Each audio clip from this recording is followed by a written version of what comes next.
Chapter 20, Young Landlords by Walter Dean Myers.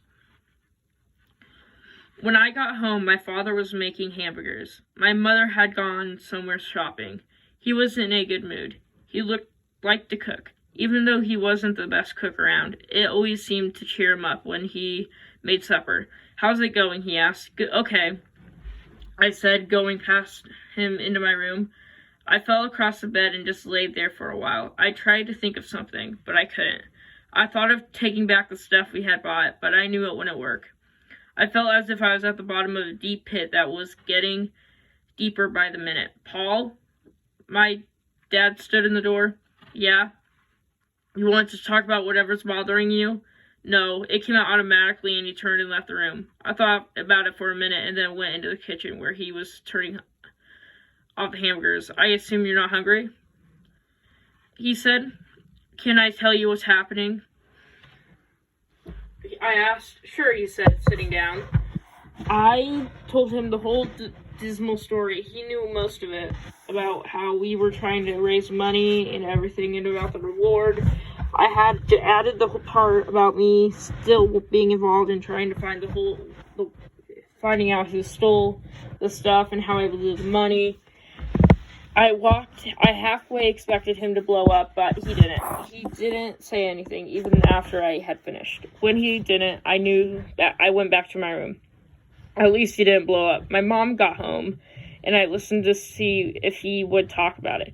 He didn't. She knew something was up, but as usual, she didn't push it. Later, when she was in the tub, he came into my room again. "What do you mean the numbers aren't even close?" he said. "What do you mean?" I asked. "Were the first numbers different when they were the same amount of numbers?" "What?" he asked. "There are like 5 numbers on the list for each piece," I said, still not knowing what he was talking about, and the boxes had about 7 numbers and few letters. "Did you check the sets themselves or just the boxes?" "You mean they might have changed the numbers on the boxes?" "No, you might have to check the wrong numbers," he said. "You want to take another walk down to the office with me?" Anything was better than just sitting here, and he grabbed a few tools, and we told Mom we'd be right back. We got to the office and looked at the numbers that Chris had given us and checked them against the boxes. When we opened one of the boxes, we looked at the back of the set. The set numbers wasn't the same on the list, but it was the same kind of numbers. That is, it had 5 digits and no letters, just the way the numbers on the list had. We started checking the other boxes. On the 5th one, we chuckled. The numbers matched. The 6th one did too. We had been right after all. The night before couldn't go fast enough. I called Gloria, Dean, and Bubba and told them what happened. We agreed to meet at the joint the first thing in the morning. Naturally, my father was there too. We were all really up, and when Tina and Johnny and May came in, it was my father who explained how we found the stolen stuff. We were happy for about 2 or 3 minutes until we called in a cop that had been walking by. "If it ain't happening right now, it's not in my jurisdiction," the huffy-puffy-faced policeman said. "What you got to do is call the precinct." The moment later, my father was calling the precinct,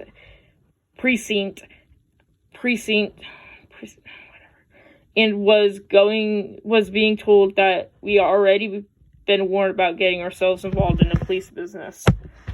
"And how about the stolen merchandise?" asked my dad. He was told that a detective would be around in a day or 2 to question us about it. In a day or 2, the stuff could be gone, as if it had been in the warehouse, we said. It was no use. In a day or 2 was the best he could do, he said. "You just want some action right now?" Tina asked. "Because if you do, I can get this whole thing cleared up right away." That we did. "But let's not get into any danger," my father said. "I got somebody that's going to keep us out of danger and get the police to move their butts." Tina went upstairs, and we busied ourselves telling Dean and Bubba what happened when they showed up. The next thing we heard was Tina coming down the stairs yelling at somebody. "You better come on, turkey," she yelled at Askia Ben Kenobi. "You owe these kids something. You don't pay your rent. You done messed up the rent party. Now you come with us." So the group of us, locked up the office, and marched over to the store that we had bought the equipment from. I was pretty nervous about the whole thing, but Tina wasn't. She told us all to stand outside, and then she told Askia Ben Kenobi to stand in the doorway and not to let anyone in or out until she told him to. Then he stood in front of the door, cleared her throat, and started yelling, "Help! Police! Help! Police!"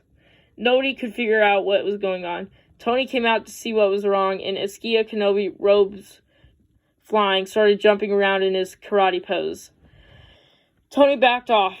Meanwhile, Tina just kept yelling, "Help! Police!" A crowd started gathering. "That Rab just stole her pocketbook," one guy said, making up an instant story. "I think the guy inside is trying to get his money from her, and that Arab is her boyfriend," another guy said. By this time, Tony, who thought the whole thing was pretty funny at first, had looked out and saw Bubba and me. He knew something was up. He grabbed a club that he kept behind the door and went after Ben Kenobi. No good. Ben knocked the club out of his hand with a flying kick. Then he started breaking up stuff in the store, and he was going berserk. A squad car pulled up and 2 policemen got out, and a second later, another car came. And in minutes, the street was filled with cops. Tina ran in and got Askia Ben Kenobi calmed down, and we went in and told the police the whole story. The police made Tony open the back room, and they found all the stolen stuff. The detective told us that Tina didn't steal the stuff. After all, Mr. Pender told us at the joint. "We don't believe it," my father said. "We found the equipment in his place." "That's right," Chris said, "but he didn't steal it." Mr. Reynolds arranged for Bob, Willie, and Bobo to get part of the stuff over to Tony's place and keep part of it. He sold it to Tony for a cheap price and claimed it all on his insurance.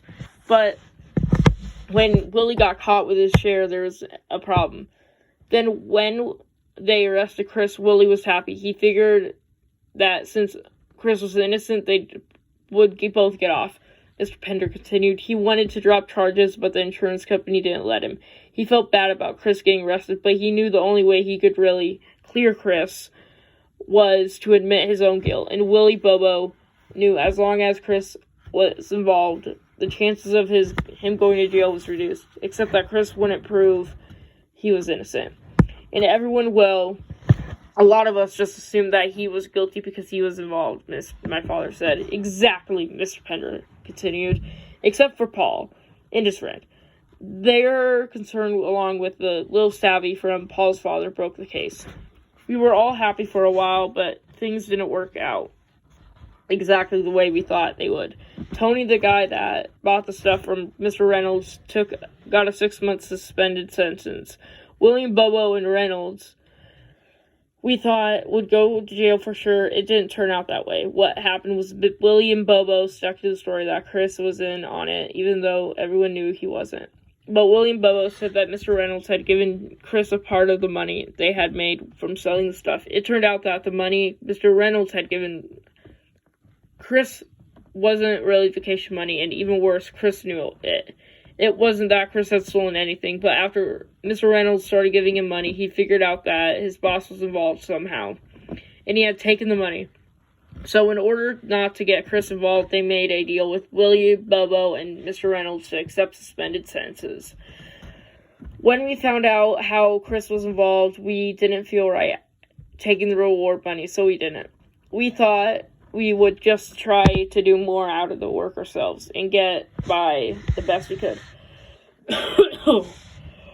We thought we were having troubles with the joint during the summer, but it was much worse during the winter. The fuel bills seemed to eat up every penny we earned, and then Mr. Harley, the guy who had sold us the building in the first place, came around, and when he saw that we were keeping the building going, he got a friend of his to offer us another building on the same block for a few $100s. We didn't have the money for it, but Crafton did, and he bought it and hired us to run it for him. That made things a little easier because the people in that other building paid their rent fairly regularly. And having 2 buildings actually helped because we began to get discounts on some things because we bought a lot. Mr. Pender says that we will have the joint making profit if everything works out and we have just a bit of luck. In about 2 years, Petey Darden and his wife moved out, and Askia Ben Kenobi moved down in the basement. Now he takes care of the maintenance of things. He gives karate lessons down there too. You get used to the karate yells and things after a while, and even the people who hate the noise says that they haven't been bothered much by burglaries lately. One of the things that Askia Ben Kenobi quieted down was that he got a little sweet on Tina Robinson. She even got him to wear regular clothing most of the time. Every now and then he greases himself up and goes through and runs around in one of his costumes. When our first winter was almost over and I had just managed to pay what I hoped to be the last big fuel bill for the year, my father asked me if I had a chance to buy the building again, knowing what it would mean if I still would. And said I didn't know, but I would think about it and let him know. We talked a little more now, me and my father. He's still my father, but I think I'm coming from a slightly different place than I was before I got involved with the joint. I had wanted the fun of owning a place, but I hadn't wanted the responsibility. But even that was as important as the responsibility and being faced with the idea of wanting to give up. I learned a lot from the joint, but people, how they lived and all, which was basically cool. I learned to accept the idea that answers were a lot easier to come by when you stood across the street from the problem. What was a lot harder to accept was that there weren't good answers to every problem. And when weren't good answers, you had to go and make the best you could out of it. There was hard, sometimes really hard to accept. Mostly the whole experience was an up kind of thing, though, because we had made it work, even though it wasn't always rewarding. And then we had gotten close to a lot of people in the bargain. And it was still a lot of fun sometimes. Me and Gloria were talking about it the other day in the office, and she felt pretty much the same way. We must have talked longer than we thought, and it was almost midnight when Tina Robinson knocked on the door to the office. "What are you people doing in here this late at night?" Tina asked, and her hands were on her hips and a big smile in her face. "Tina, we weren't doing anything," Gloria said. "Confess, Paul." Tina put her nose right up to mine and back to the smile. "Tina," I started, but she was already laughing and back out the door. Love will make you do some strange things," she said. "Some strange things. I guess it will." She was headed towards the basement in Askia Ben Kenobi. I walked Gloria home, and when I got home, there was a note in my room that somebody had called and said that they were dropping their keys down the drain in the kitchen sink. I didn't even wonder how anyone could do something like that anymore. I just picked up the pencil and put Bubba's turn on the bottom.